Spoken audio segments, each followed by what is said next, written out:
A la carta de Pablo a los Filipenses.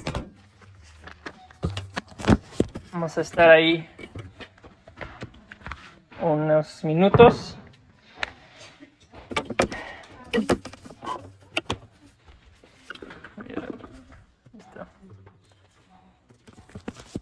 Muy bien, pues vamos a orar una vez más rapidito antes de entrar este tiempo en la palabra. Padre, hemos venido en esta tarde para huir de ti, Señor. Y sabemos que eso necesitamos huir de ti, cada uno de nosotros. Así que pedimos que te encuentres con nosotros en esta tarde y que no salgamos iguales de ese encuentro contigo. Cámbianos, Señor, para tu gloria y por nuestro bien. Lo pedimos en tu nombre, Jesús. Amén.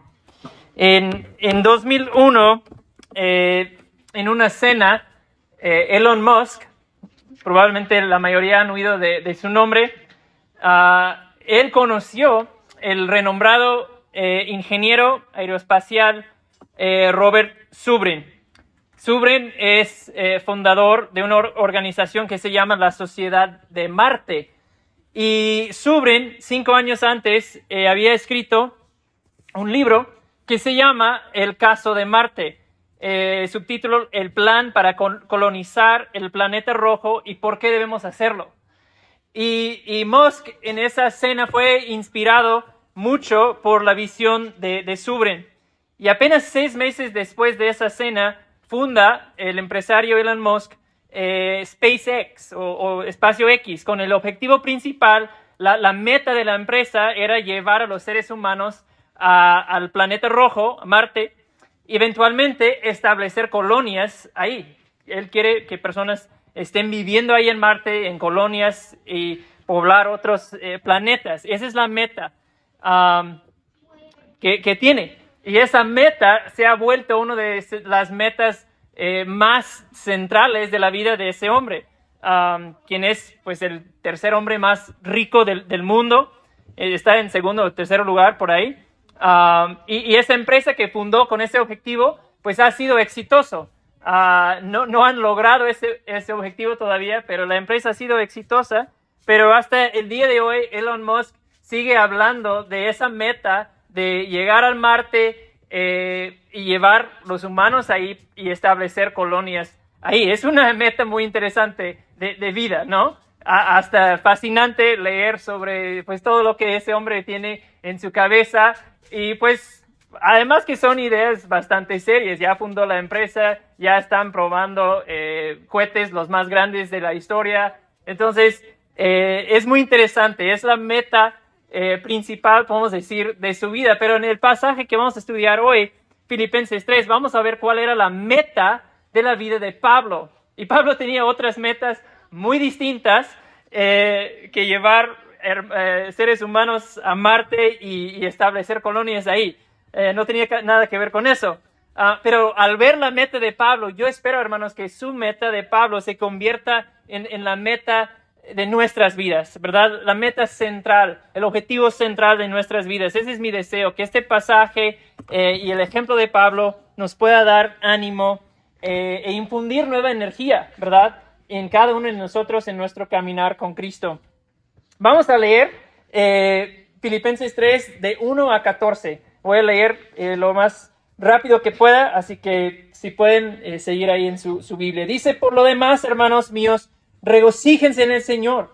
A mí no me es molesto escribirles otra vez lo mismo, y para ustedes es motivo de seguridad. Cuídense de esos perros, cuídense de los malos obreros, cuídense de la falsa circuncisión, porque nosotros somos la verdadera circuncisión que adoramos en el Espíritu de Dios y nos gloriamos en Cristo Jesús, no poniendo la confianza en la carne, aunque yo mismo podría confiar también en la carne. Si algún otro tiene motivo para confiar en la carne, yo mucho más. Circuncidado a los 8 días de nacer, del linaje de Israel, de la tribu de Benjamín, hebreo de hebreos, en cuanto a la ley, fariseo, en cuanto al celo, perseguidor de la iglesia, en cuanto a la justicia de la ley, hallado irreprensible. Pero todo lo que para mí era ganancia lo he estimado como pérdida por amor de Cristo.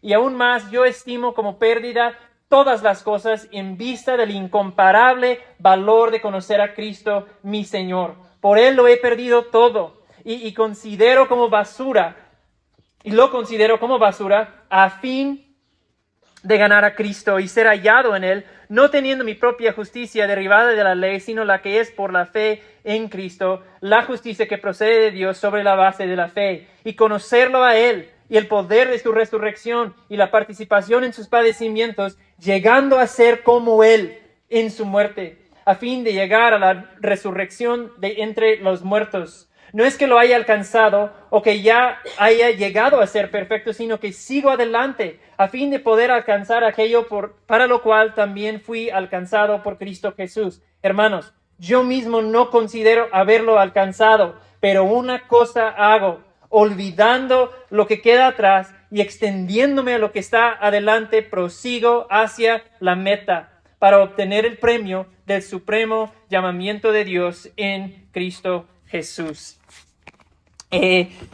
Bueno, vamos a ir lo más rápido posible para poder cubrir este pasaje. Vamos a ver los primeros versículos rápidamente y ya de ahí enfocarnos en los últimos como 3 versículos. En el primer versículo ahí, Pablo llama a regocijarse. Ese es algo que se nota en toda la carta a los filipenses, ese llamado al regocijo, a tener gozo en el Señor. Es interesante que la Biblia está preocupada, a la Biblia le importa tu gozo, ¿sí? No es cualquier cosa tu gozo. Pablo lo menciona muchas veces. Dios quiere que seamos un pueblo lleno de gozo. Y Pablo va a seguir explicando más adelante en este mismo pasaje que la fuente de nuestro gozo no tiene que ver con nuestras circunstancias. La fuente de nuestro gozo no tiene que ver con si estoy bien físicamente o no. La fuente de nuestro gozo viene del Señor. Pablo dice, regocíjense en el Señor. Y es interesante porque Pablo ¿saben dónde está cuando escribe esta carta? Pablo está en una celda romana. Él está preso. Entonces, él cuando habla de gozo, a pesar de las circunstancias, él sabe de qué está hablando, ¿verdad? Regocíjense en el Señor. Y la falta de gozo, hermanos, normalmente se produce cuando empezamos a dudar de la bondad de Dios. Cuando empezamos a creer algo falso acerca de Dios y su carácter. Ahí empieza a menguar nuestro gozo. Y el enemigo, hermanos, él hará todo lo posible en tu vida por quitarte tu gozo. Él no te quiere regocijando en el Señor. Es por eso C.S. Lewis dijo, gozo es el arma secreto del cristiano. El arma secreto. Entonces, rápidamente pensando en el gozo, pues te quiero preguntar, ¿cómo está tu gozo el día de hoy? Si pudieras poner un número de 1 a 10, ¿dónde colocarías tu gozo? ¿Estás en un como 3 o 2 o estás en 7, 8? ¿Cómo está tu gozo? A veces la falta de gozo en nuestras vidas puede ser un indicador, un síntoma de algo que está pasando en nuestro corazón. Si me falta gozo en mi vida, quizás algo anda mal a nivel de mi corazón. Bueno, pasando ya a la siguiente cosa que Pablo va a mencionar, que también lo ve como una amenaza para el gozo del creyente, es la tentación de confiar en la carne. Pablo lo menciona varias veces, ¿verdad? En lo que acabamos de leer. La Nueva Traducción Viviente habla de ese concepto como confiar en esfuerzos humanos. Esa es la idea de confiar en la carne, confiar en esfuerzos humanos. Y eso era una gran tentación para los cristianos en Filipos, confiar en otra cosa que no era Cristo. Sí, es algo que hemos estado mencionando bastante en Romanos, en nuestro estudio en Romanos. Algo que todavía es una tentación para nosotros, confiar en esfuerzos humanos. Y la tentación en específico para esas personas a quienes Pablo escribe, Pablo les llama a esas personas en la iglesia que estaban causando ese problema, los llama perros, malos obreros y falsa circuncisión. Ellos eran esas personas que querían obligar a los cristianos a circuncidarse, obligarles a obedecer la ley del Antiguo Testamento. Para ellos, Cristo no era suficiente, ¿sí? Y Pablo, para él eso era un gran problema, decir que Cristo no era suficiente, que tenías que agregar algo más. Entonces Pablo sigue compartiendo su propio testimonio de cuando él confiaba en la carne y en sus logros personales. Sí, Pablo dice, yo fui circuncidado el 8º día, como manda la ley, yo soy de la tribu de Benjamín, o sea, todavía tengo el registro familiar para saber de qué tribu vengo.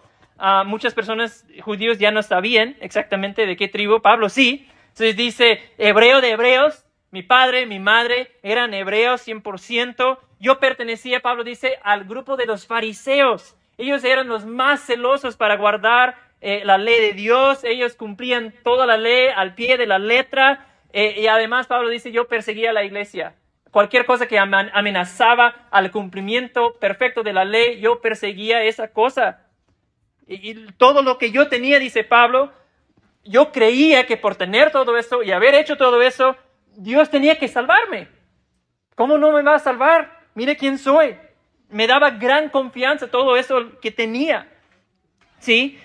Pablo era como aquel hoy que confía en que creció en un hogar cristiano, que a los 4 años tenía memorizado los libros de la Biblia, del Antiguo Testamento y Nuevo Testamento. Sus primeras palabras eran Juan 3:16, sabía de memoria Salmo 119, en primero de primaria, a los 11 te bautizaste y ahora vas a FM, escuela dominical, y llegas a tiempo siempre. Y confías en eso quizás, ¿sí? Eso es lo que Pablo está diciendo, ¿sí? Que si por logros se ganara, yo todo lo tenía resuelto. Pero Pablo dice en versículo 7, todo esto que consideraba anteriormente como un activo, como un recurso valioso que me recomendaba ante Dios, que me ganaba el favor de Dios, ya lo veo como basura. ¿Qué había pasado para que eso pasaba de un alto valor en la vida de Pablo a ser como basura? ¿Sí? Eso que tenía tanto valor, ya lo veo como basura. ¿Por qué? Pablo dice que ahora que conocí a Cristo, veo que yo estaba confiando en la cosa equivocada, en algo que era pérdida. Era como usar todo eso que tenía, era como tratar de ir y comprar nuevos zapatos con dinero de Monopoly, ¿no? El juego de mesa, ¿sí? No tenía ningún valor, ¿sí? No me daba la justicia que Dios requiere de mí.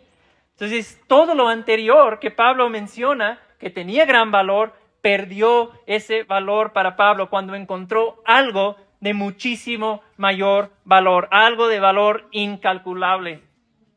Pablo había conocido a Cristo y Cristo se volvió su verdadero tesoro, ¿verdad? Porque entendió que Cristo nos da una justicia perfecta, ¿sí? Solo Cristo puede darnos una justicia que Dios acepta. La justicia que Pablo había intentado construir, trabajando, confiando en quién era basura. Se dio cuenta que la única justicia que valía ante Dios era la que venía a través de Cristo, ¿sí? Esa es la salvación, hermanos, la perfecta, justa vida de obediencia de Jesucristo que a través de la fe en Él es puesta a nuestra cuenta, su justicia de Cristo. Él toma nuestros pecados en su cruz, nos da su justicia perfecta y Pablo dice, a la luz de eso, ¿por qué confiarías en tus pobres, insuficientes esfuerzos humanos que solo te condenan? ¿Sí? Cuando está disponible la justicia de Cristo, todo lo que puedes lograr tú es basura. Solo la justicia de Cristo cuenta. Y cuando Pablo entendió el valor de Cristo, eso le dio una nueva meta de vida. Por eso Pablo dice en versículo 10, lo que quiero ahora es conocerlo a Él y el poder de su resurrección y la participación en sus padecimientos, llegando a ser como Él. ¿Sí? El texto que el hermano Eduardo ya lo leyó, mencionó esa idea de la madurez, de ser como Él. Esa es la madurez. Pablo dice, llegando a ser como Él en su muerte. Eso es lo que busco ahora. Cristo se volvió para Pablo algo irresistiblemente glorioso. Entonces Pablo entendía que para conocer a Cristo Para conocerlo de verdad, necesito ser conformado a su imagen. Necesito ser como Él. Pablo aquí está hablando de la santificación, ¿verdad? Esa realidad, la santificación de cuando Dios nos salva y pone su Espíritu dentro de nosotros, empezamos a ser transformados y cambiar. No puede ser de otra manera si Cristo verdaderamente mora en nosotros, nos cambia. Y eso, yo quiero que ustedes vean en este texto, Pablo anhelaba ser como Cristo. ¿Ese es el anhelo de tu corazón? Conocerlo, experimentarlo, parecerse a Él. Se volvió la meta de su vida. ¿Cuál es la meta de tu vida, hermano? Hermana, tener dinero, casarte, quizás pasarla bien lo más posible, ser un deportista conocido, ser admirado por tu inteligencia y tu habilidad profesional. Esas son metas que muy comunes, ¿verdad? En el mundo en que vivimos, y a veces somos influenciados por lo mismo. ¿Cuál es la meta de tu vida? ¿Sí? La meta de tu vida va a determinar cómo vives. ¿Sí? La meta de tu vida va a determinar cómo vives. Y Pablo en estos versículos va a enseñarnos cómo él vive para alcanzar esa meta de madurez en Cristo. Y yo creo, hermanos, que estos versículos deberían provocar algo dentro de nosotros al ver ese ferviente anhelo del corazón de Pablo. Yo espero que esos versículos nos contaminen con lo que tenía Pablo.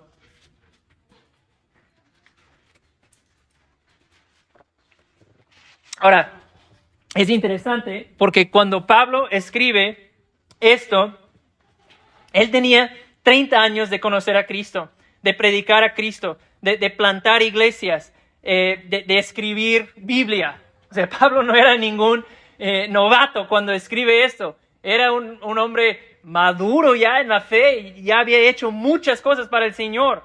Pero miren cómo habla. El evangelio le había humillado a Pablo. Antes de Cristo, Pablo pensaba que había llegado, ¿verdad?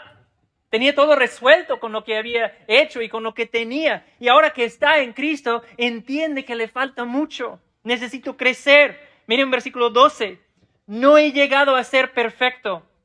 ¿Sí? Y esa idea de perfecto es la idea de cumplir, de completar algo, de llegar a la madurez, a la perfección, a una entrega total. ¿Okay?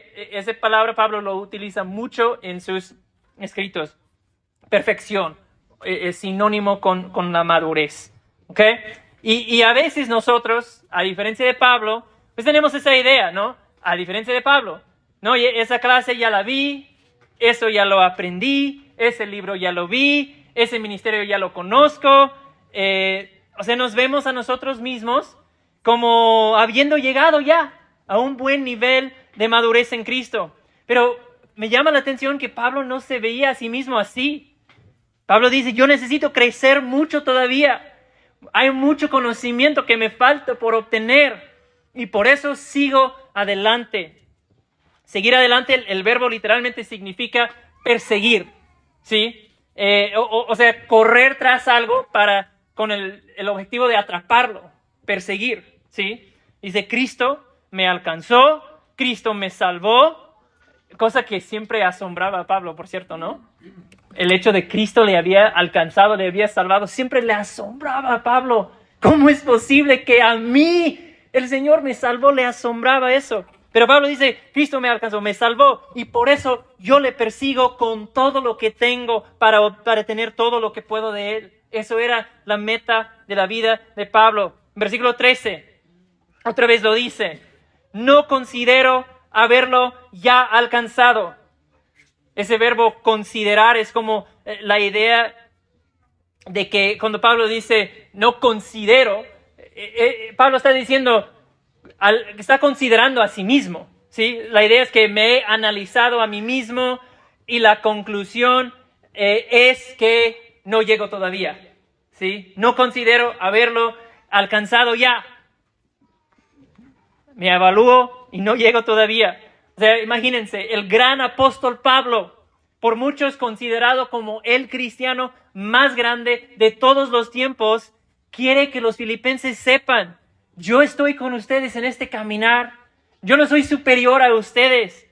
Yo no considero haber alcanzado, pero una cosa hago, dice Pablo, una cosa hago. Tengo un enfoque singular en mi vida.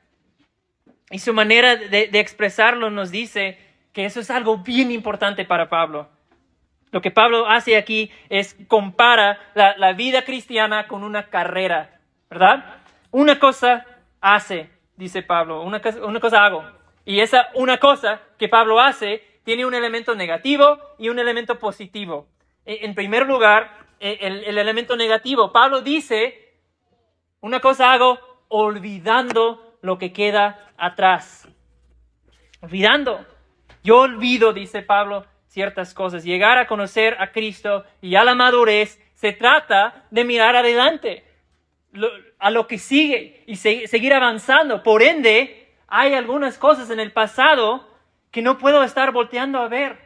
No puedo estar volteando y quedarme mirando a esas cosas, ¿sí? Seguramente Pablo luchaba con la persona que había sido. Su historial antes de conocer a Cristo pues no era muy bueno, ¿verdad? Pablo dice en Timoteo, de los pecadores, yo soy el primero. Yo soy de los peores, ¿sí?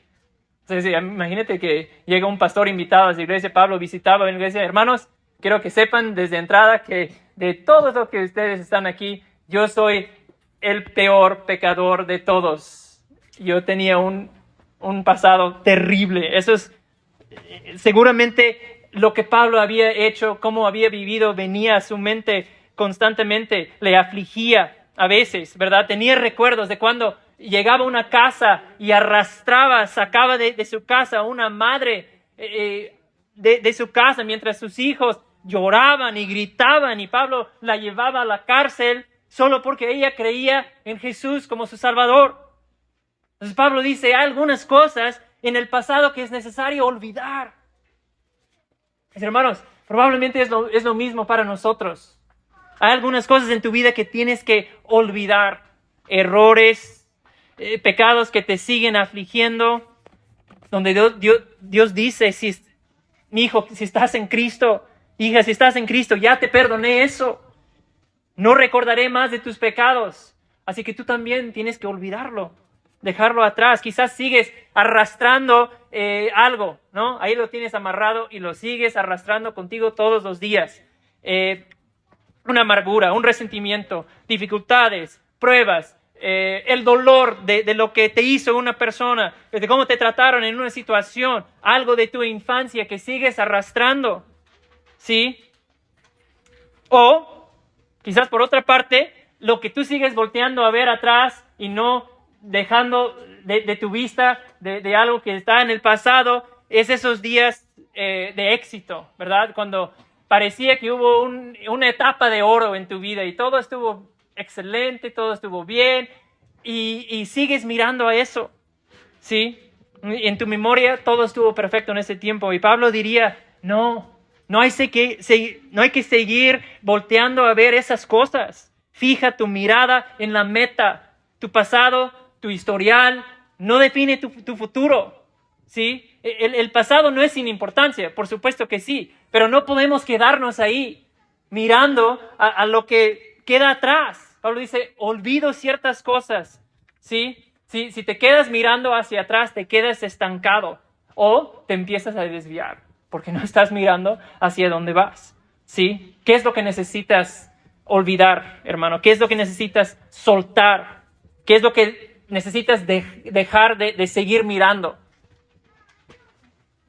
Pablo olvidaba de ciertas cosas para poder extenderse y dice, me extiendo. Olvido lo que está atrás, esa es la primera cosa que hace. Y luego dice, me extiendo a lo que está adelante. ¿Sí? Pablo dice, no, tengo que olvidar. No puedo seguir mirando hacia atrás. Adelante, me extiendo. Sigamos corriendo. Sí, la idea de que Pablo tiene en mente aquí de extenderse hacia adelante es de un corredor, ¿verdad? En una carrera y está corriendo, está sudando, ¿sí? Está corriendo de tal manera que está empujando al límite sus músculos extendiéndose para alcanzar la meta, para ganar. De esa manera perseguía la meta Pablo, corriendo así. Para Pablo la meta es perseguir, correr tras la madurez en Cristo, un mayor conocimiento, una mayor experiencia de Cristo, una vida más conformada a su Señor. Eso era el enfoque central de su vida, hermanos, y debería ser nuestro enfoque central, nuestra meta también. Madurez, como mencioné antes, es un tema frecuente en el Nuevo Testamento, ¿sí? Llegar a la madurez es sumamente importante para Dios, es lo que espera del cristiano.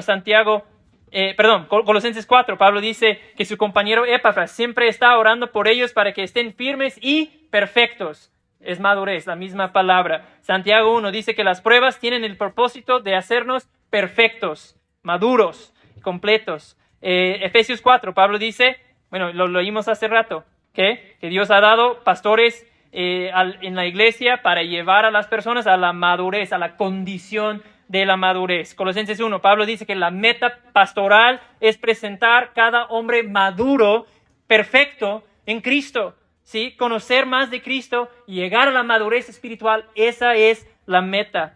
Y hermanos, tengo esa preocupación de que hay demasiados cristianos y creo que la mayoría de nosotros no tenemos esa idea, pero muchos hermanos que tienen ese concepto equivocado de que Cristo me salva y ya no tengo que preocuparme con ir al infierno y entonces puedo vivir mi vida, ya estoy bien. Pero no, eso no es lo que estamos viendo en ese pasaje. Cristo nos llama a conocerle y ser transformados y correr la carrera, ser sus voceros y ser sus manos en un mundo oscuro.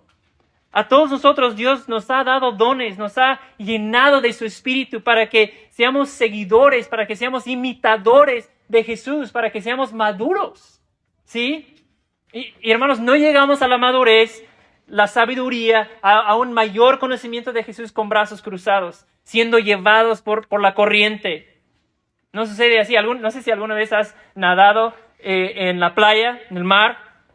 Ahí estás nadando, te sales un poquito y te están llevando las olas y estás ahí como relajadito, disfrutando, y de repente miras hacia la playa y te das cuenta que tu familia y tus cosas están hasta allá y dices, ¿qué pasó? ¿Se levantaron y se fueron a más para allá en la playa?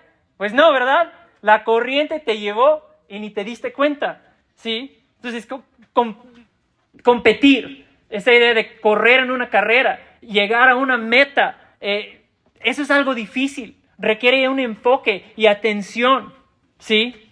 Pablo, después de 30 años, está diciendo, adelante, hermanos, mirando hacia lo que viene, viviendo con propósito, sudando y esforzando, no para ganar la salvación, sino corriendo porque ha sido alcanzado, dice Pablo, y salvado por gracia. El teólogo Dallas Willard dice, la gracia no se opone al esfuerzo. No sé si has escuchado esa idea, la gracia no se opone al esfuerzo. Algunos tienen esa idea, ¿no? De que si soy salvo por gracia, pues es pura gracia y no hay nada que yo pueda contribuir. Y eso es cierto. Pero Willard dice, la gracia no se opone al esfuerzo, se opone al mérito. O sea, la gracia se opone al tratar de tú ganar tu salvación. Pero la gracia no se opone a que te esfuerces por seguir adelante, por crecer, por llegar a ser un cristiano maduro.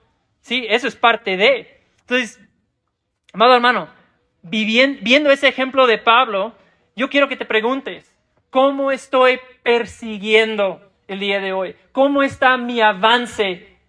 Que te evalúes un momento, ¿sí?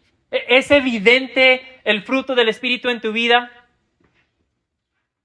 ¿Hay más amor en tu vida hoy que hace 6 meses?